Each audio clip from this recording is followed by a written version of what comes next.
All right, so everybody, welcome to another Sunday evening team training call. Tonight we're doing open Q&A. Also wishing those of you guys that are not on live and you're watching the recording here in the States, a happy Memorial Day weekend.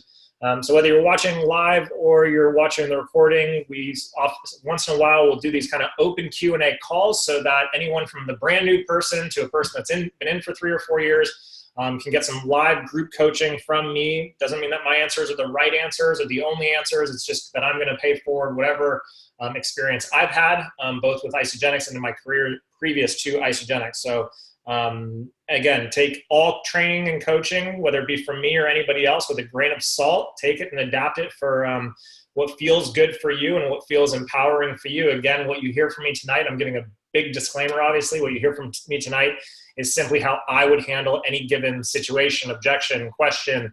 And again, this can be about leadership. It can be about objections. It can be about team building. It can be any question that you have regarding and it can even be personal development. You know, it can be something on a personal coaching basis if you'd like. So totally up to you. Sid had a question. Again, if you do have a question, please type it in the chat box. This call will go for the entire 30 minutes. If we get 30 minutes worth of questions, if we only get one question, I'll answer the one question, then we'll have an early evening. This is totally your call. You guys are the facilitators of this. So with that being said, Sid, I'm going to unmute you. Okay, so my question is, as a leader or even as a new person, let's say we're helping someone, find their first 2 people, hit consultant right away, really empowering them to get going out of the gate, and they're struggling, or maybe, they don't know a lot of people that want to do this, or they're really struggling to get those first 2 people going, or, us as getting started, we're struggling to get our first 2 people. What kind of mindset shift can we have, or what's that kind of mindset shift can we empower them to embrace during that time of having a growth curve, having a learning curve that's kind of taking them a while to get off the ground? They've reached out to a few people, no bites. What kind of mindset can we instill in them to have at that point when they're getting a little bit frustrated? That's a phenomenal question. So a big part of this has to do with the foundation and the groundwork that gets laid before they even decide to launch their business. So what is your conversation looking like with those people? And are these people that said, hey, I really want to go for this, Sid. I see your freedom. I see that you're on track to earn a 6-figure income. I see it. You're killing it. I want what you have. That's one type of person. And then there's the other type of person where you ask our magic question, right? Curiously, who are 2 people who would want to do this with you for sure? And they say, oh yeah, it'd be nice to get my products for free or whatever.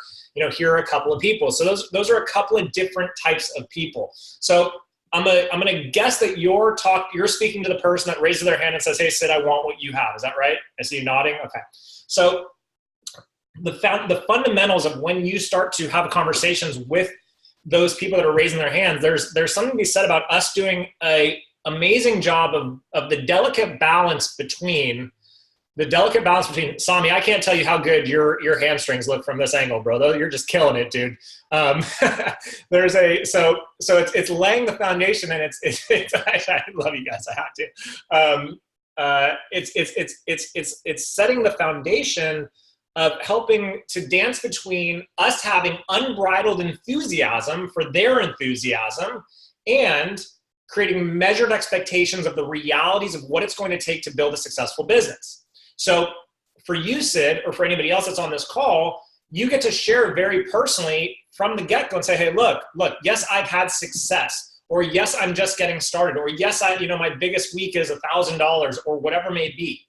And here are some of the challenges that I had to overcome in the beginning. Here were some of the things that I experienced on my path to earning a 6-figure income. What you've got to know is that, and this is one of my kind of old school signature lines, is what you got to know, Sid, is the ones you think will, won't, and the ones you think won't, will, and the ones you think can, can't, and the ones you think can't, absolutely can. It's really important to remember that some will, some won't, so what, someone else is waiting for you. Right? So when we lay that foundation, we kind of inoculate them to the reality that not everyone's going to say yes, not everyone's going to jump in, not everyone's going to, come, guns a-blazing. The other thing that's important to remind people of is that there is a decent chance that if they were challenging to come in, if they were very skeptical, if it took them a long time, if they were extremely analytical in their decision-making process, oftentimes what happens, and this is good to remind people of, oftentimes what happens is all of a sudden the light clicks for us. And then we sit there going, why doesn't everybody else get it? And we forget that at one point we also didn't get it. So I don't know. So it's important to, and everybody, I'm just saying Sid because she asked the question, it's important to sometimes take people back to how they came in and to remind them of kind of what some of their hesitations might have been, why they might have been skeptical, things along those lines, and then helping them, and this is a big one, shift their energy away from that and into an energy of being all in, really believing in things of that nature. Then the other thing, the other side of the course is anchoring them to something much bigger picture, right? Here's what I know for sure. If you're ready to quit after 2 or 3 or 4, 5, 10, 15, 100 people say no to get going, we're gonna have to reevaluate some of the things that you shared with me that you wanted in terms of why you want to do this.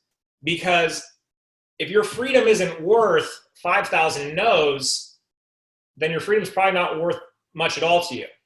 And that's the conversation that we get to have with people. It's kind of taking them back to that bigger picture. What do they want?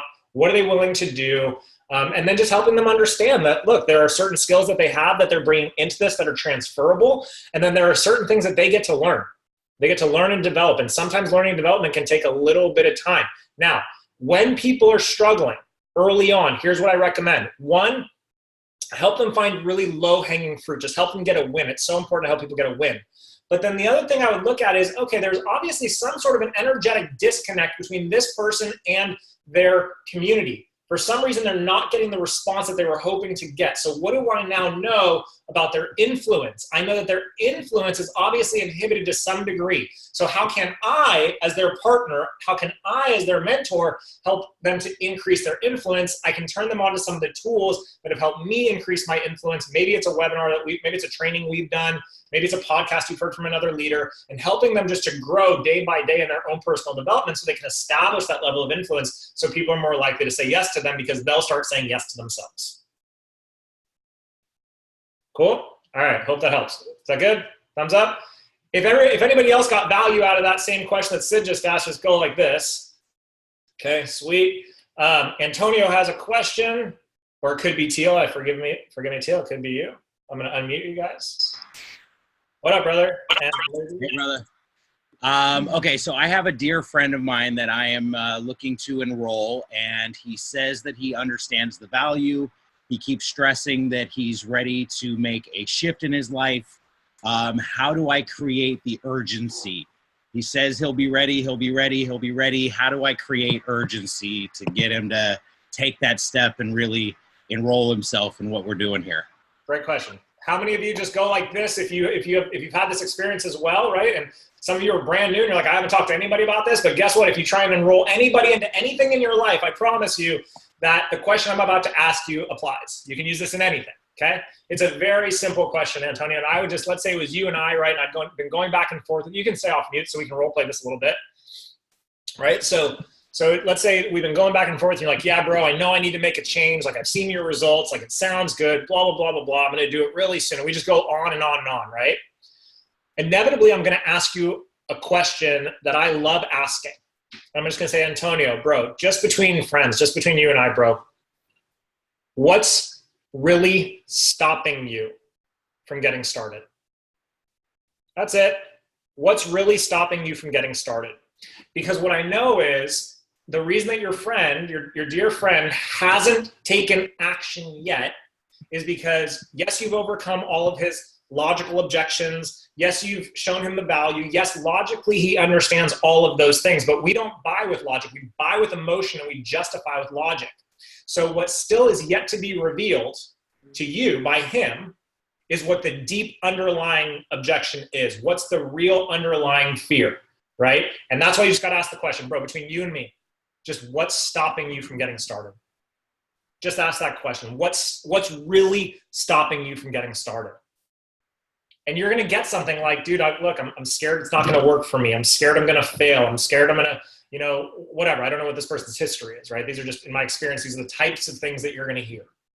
I'm scared I'm not good enough to do this. I'm scared I'm not going to be successful. I'm scared that people are going to make fun of me. Like, you just got to understand what that underlying concern is. And that's all that we don't know right now at this point with your friend. And I assure you that as soon as you find that out, you'll be able to overcome that and go step by step with him in terms of helping him get started and taking progressive steps forward to transform his life. Good? Boom. Sweet. All right. Thank you for that. Great question. Just go like this to show Antonio some love for asking a great question. Okay? Sweet. Anybody else? Who else has a question? If you have a question, just type that you have a question and I'll take you off mute. It can be any question whatsoever. The only bad question is the one that doesn't get asked. That's not true. There's some bad questions. Like it'd be kind of silly if you were like, hey, are those books right next to you? Because you know that those are books. So any other questions so far? Okay. Adrielle. Where'd you go? Here she is. Did I pronounce that correctly? Is it Adrielle? Yeah, good job. Are you driving? No, I'm just sitting in my car. See? Okay. So my question is, like, I feel like I have the perception, or people have the perception of me that, like, just everything just goes well for her, so it probably won't work for me. So, like, what about that? First of all, it's a great problem to have. It means you have the Midas touch. Nothing wrong with that, right? Well, I just don't complain a lot, but, you know, whatever. Sure. Okay. So you get to look at a couple of things, Adriel. One, you get to look at how you want to handle that in terms of, let me simplify this. Adriel, who helped you get started with Isogenics? Sydney. Sydney did. Okay. So what Sydney can do is Sydney can help you identify stories of people who are not like you that your community will relate to. Because if people have a perception of you and your story, they might look at you and be like, well, you have like Mandy and Sami, great example. Eric and Shannon, great example, right? So I could look at them and be like, you know, Jency, Tiffany, things like that. I can look at them and be like, okay, personal trainers, already in great shape. Of course they're going to be successful doing this. I could never do what they're doing, right? I could never do what they're doing. But what Eden, what Sid could do is Sid could say, you know what, Zach, I can totally appreciate that you can't relate to, you know, Eric and Sami being, you know, Eric being a doctor or Sami being a trainer and a security specialist, things of that nature. I can totally appreciate that, okay? But let me tell you about my friend Herb Cepeda, who just like you had a lot of experience in network marketing. Let me tell you about my friend, my friend Tyler Dickerhoof, also had a sharp business mind. Let me tell you about them. Because you just remind me so much of my friend who's just like you. And when you're able to do that and take somebody else's story and help them see themselves through the other person's eyes, that barrier, that wall that they've created for themselves about you completely goes away. And that's something that's really important to remember. And Adrian, I know you're fairly new to the team, and this is really an important thing to remember is that it's never about us. And our story is totally irrelevant. Your story doesn't matter. Your story matters for the sake of you and your transformation and what you're experiencing, and for the people that are going to somewhat relate to your story. But ultimately, the only people whose story that matters is the person who you're speaking with. So we've got to facilitate other people's stories to help them see themselves through a relatable set of eyes. Does that make sense? Mm-hmm. Okay. Sweet. Everybody just go like this if that was helpful for you as well. Thank you, Adriel, for asking a great question. Let's see. Ellie decided to submit by writing. It's like a radio station. We have a written submission here from Ellie Martinet. She says, how to encourage or help evolve teammates that come to all of the events, listen to all the calls, send the messages and the three-way messages, and still struggle to stay paid as consultant.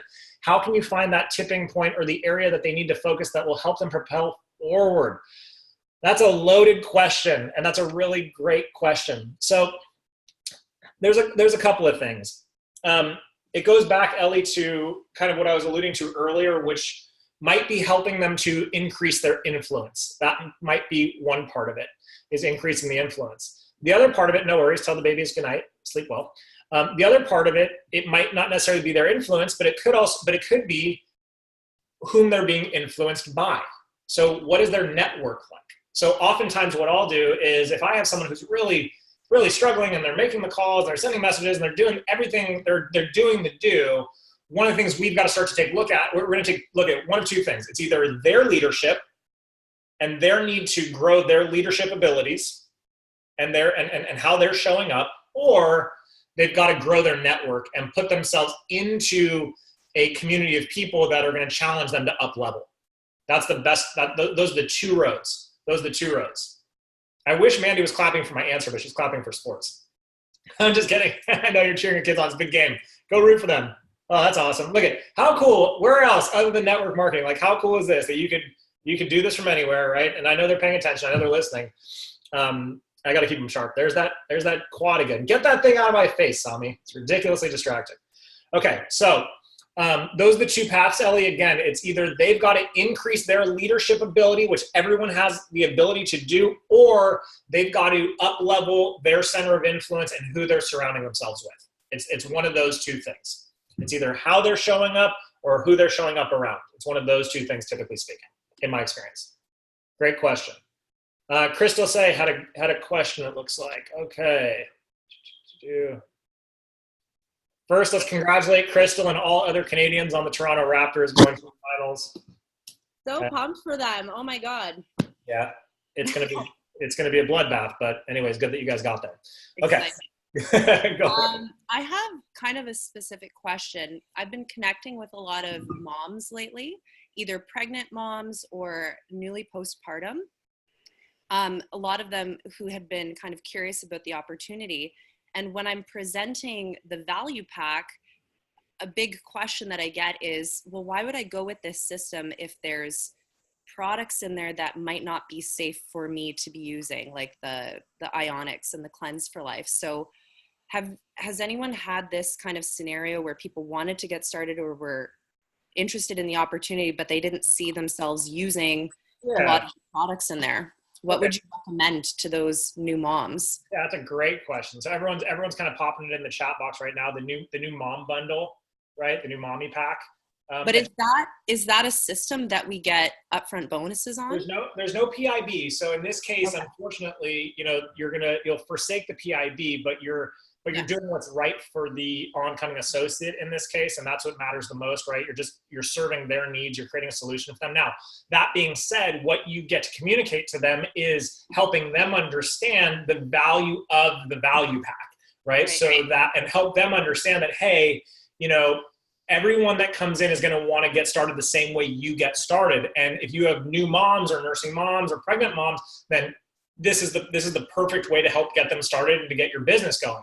However, if they're not, this is the system you're going to want to lead with. And then you teach them how to share the story of, I wanted to get started on the value pack. However, because I'm pregnant, right? And there are certain products that it's not that they're unsafe for me to take. There's just certain products that I'm choosing not to take right now, right? Because I'm breastfeeding or pregnant.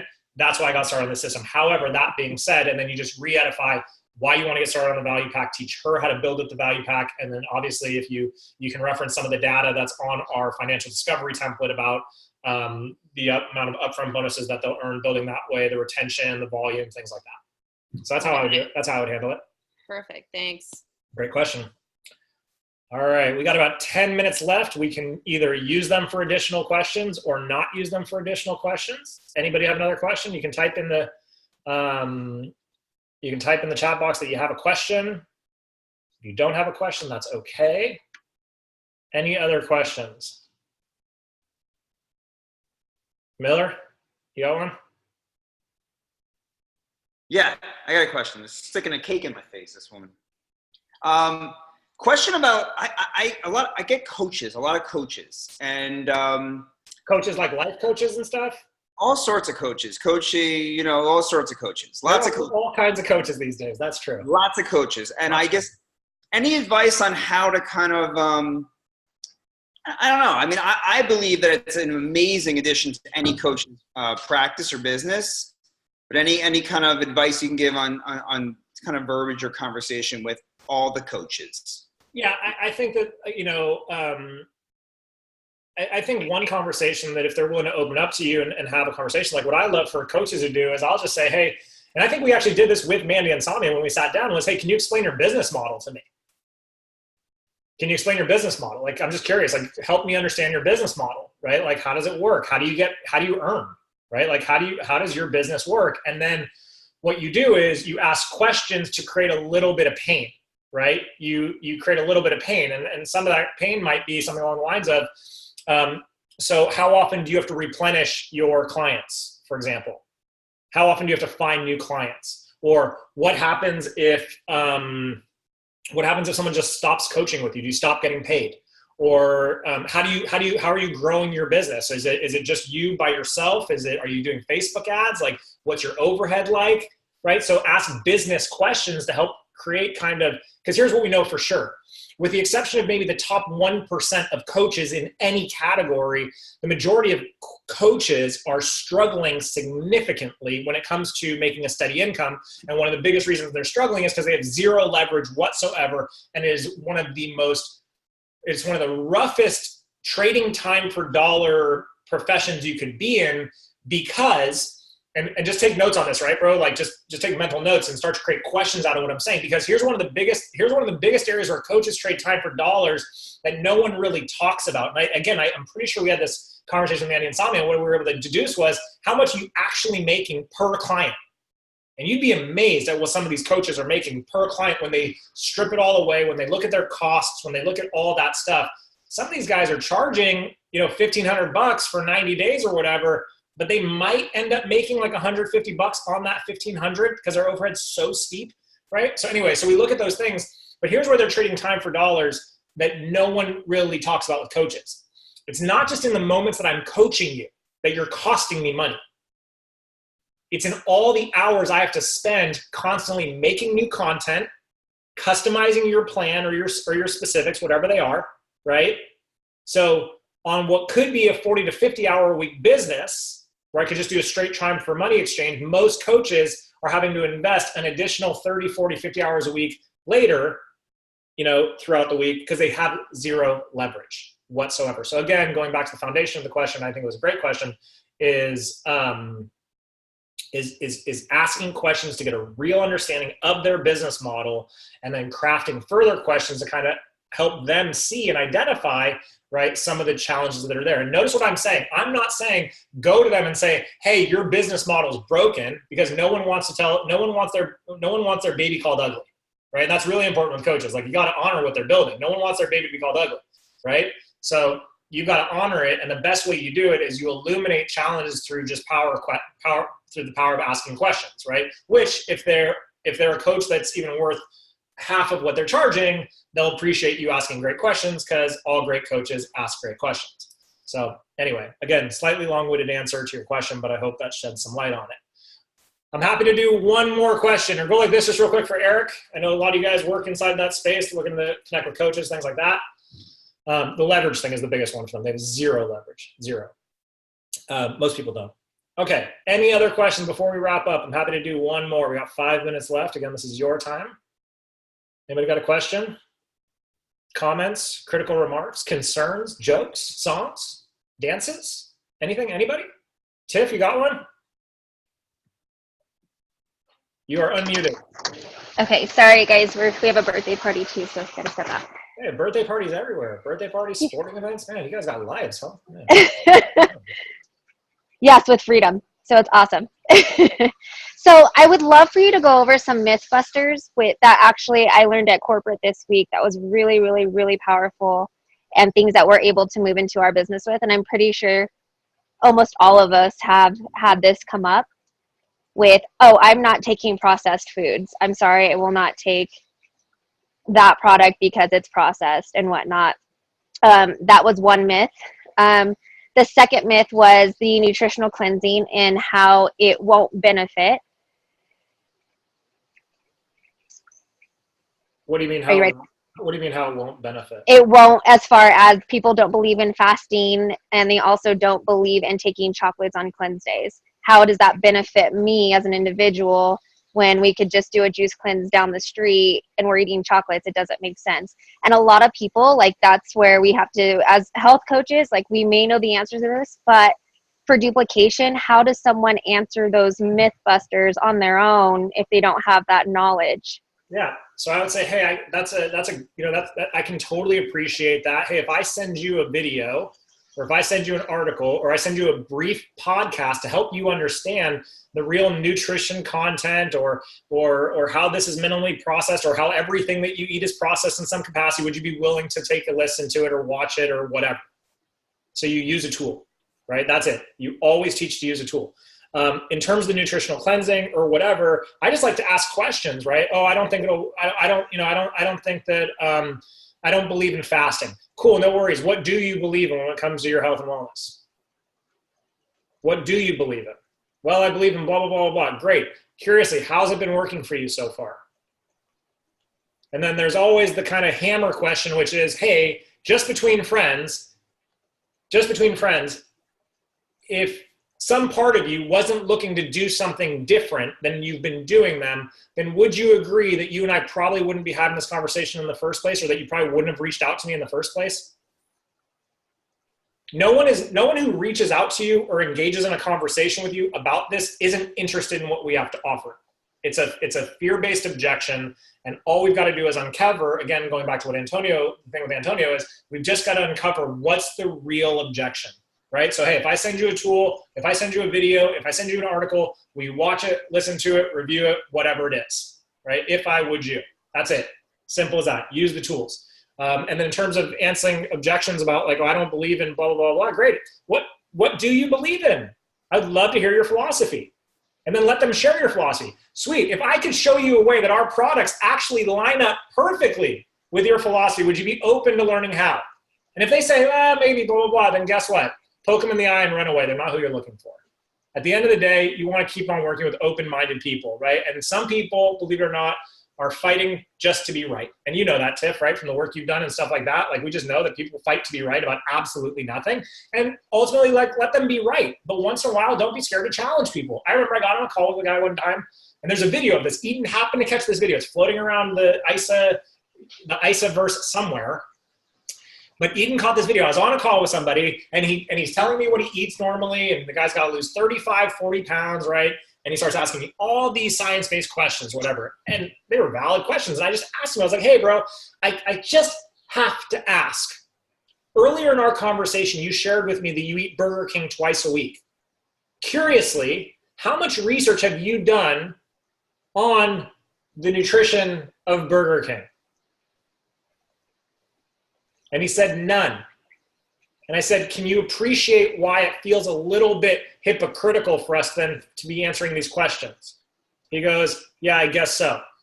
And within 5 minutes, I think he got started on a value pack. So again, it's all about asking questions. And sometimes we got to be willing to challenge people a little bit with some tougher questions. That's powerful, especially for a few calls that we've had this week, even with our own team. I think this would be a lot more valuable coming from you, as far as they know exactly where their friends are at, how much money they spend on convenient foods, but when it comes to our system, and then the follow-up calls, what would be a great approach going back at them saying, okay, so here's our follow-up call. We've had all of the, tables laid out for you. Here's exactly what benefits you and how it could benefit you. What would a follow-up call look like when you already know that this would be a huge gift in their life, but they're still very hesitant about spending the $2 a meal versus the $10 to $15 a meal at Burger King or wherever they decided to go? Again, sometimes it's about, sometimes it's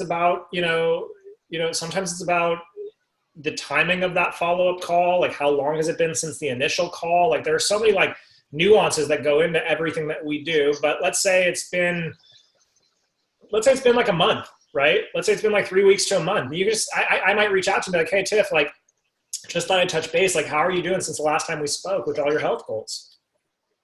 Has anything changed for you? What do you think the odds of the answer are going to be?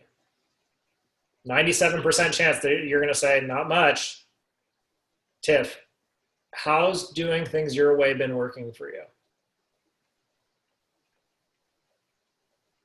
And then one of my favorite questions. So good. One of my favorite questions. My other favorite question is this. Tiff, look, at the end of the day, there's a 30-day money-back guarantee. What's the worst that could happen? What's the worst that could happen? What do you think someone's going to say? They're going to say, I'm going to be exactly where I am right now. Exactly. And you'll have your money back in your pocket. So nothing will have changed. And then I'll ask, but Tiff, what's the best that could happen? What's the best possible outcome? And what do you think you're going to answer with? You're going to start self-selling. I'd feel amazing. I'd feel more confident. I'd be ready for the summer. You know, like I think that my husband would look at me in that way again, blah, blah, blah, blah, blah. And all those things that you'd uncovered on that first call, you're going to start telling me all the reasons why you've got to get started now, because all I've done all the time, all I'm doing is imagine that this is a canvas, okay?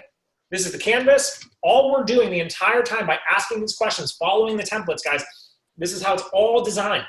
All I'm ever doing is saying, here's the canvas, here's the color palette, here's the brush, have at it.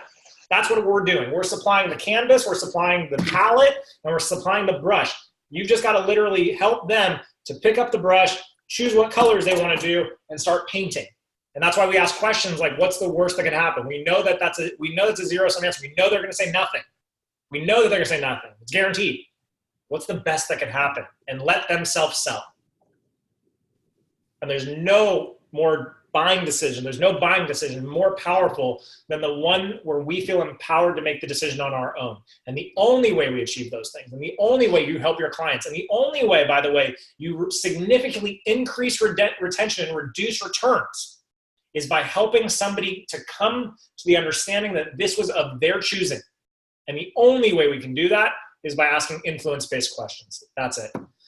Okay, it's 6:03. I don't want to keep you guys and ladies any longer, so thank you for joining us tonight. For those of you guys that asked questions, thank you for asking questions. For those of you that didn't ask questions, no worries. I hope that you took some things away from the answers that were given to the questions that were asked. I'm going to post in the Dream Team, what did you guys learn?